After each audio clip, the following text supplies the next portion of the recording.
Well, let's talk about Bangladesh. The people of Bangladesh are all set to vote in less than 72 hours from now. More than 127 million voters are eligible to cast their ballot on the 12th of February. But as D-Day draws closer, Jamaat-e-Islami's controversial remarks are under scrutiny, and women are at the center of anger against the Islamist party.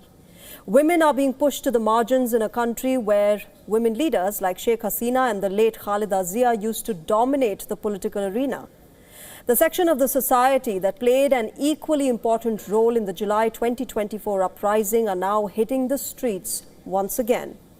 Torches are going up, slogans are getting louder, women are demanding the right to represent their country in politics and policy. Women are increasingly getting worried about their rights in Bangladesh, especially after Jamaat-e-Islami chief made misogynistic remarks. Last week, in a now deleted post on X, the Jamaat chief had said that women are not fit for leadership positions. In fact, he added that women are pushed out of the home in the name of modernity and equated women leaders with prostitutes. These remarks triggered widespread condemnation.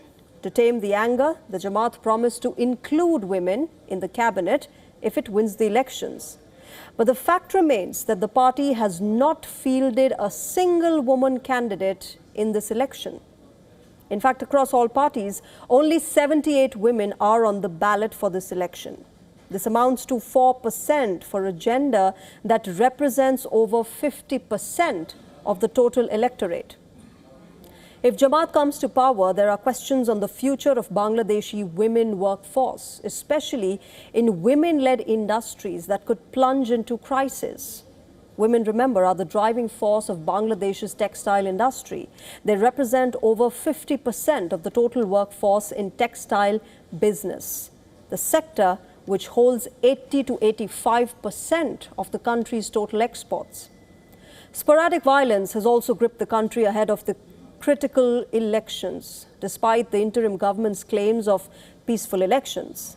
In the most recent incident, the Bangladeshi Nationalist Party and Jamaat workers clashed with each other, leaving at least 40 people injured. The confrontation took place after the BNP accused Jamaat of disturbing cash to, quote, buy votes. With Hasina's Awami League banned, the BNP and Jamaat are the two most powerful political forces left in Bangladesh. One of these parties is likely to chart the way forward for Bangladesh, both promising a different direction to the Southeast Asian nation. And for the latest, we earlier spoke with Muhammad Zahidur Rabi, who joined us from Dhaka. Take a listen. Now, while these accusations and protests, they have a significant voting consensus, significant support from the organizations. As they say, protesters argue that such rhetoric undermines the dignity of nearly 24 million working women who work across Bangladesh to contribute across agriculture, education, health, industry, and services. Some demonstrations have also included demands. As I said earlier, while the full electoral impact of these protests is difficult to quantify at this stage, visible public opposition of this scale, especially from women voters and the civil society organizations, is likely to affect Jamaat's public image and appeal among the segments of the electorate that prioritizes gender equality and inclusive politics.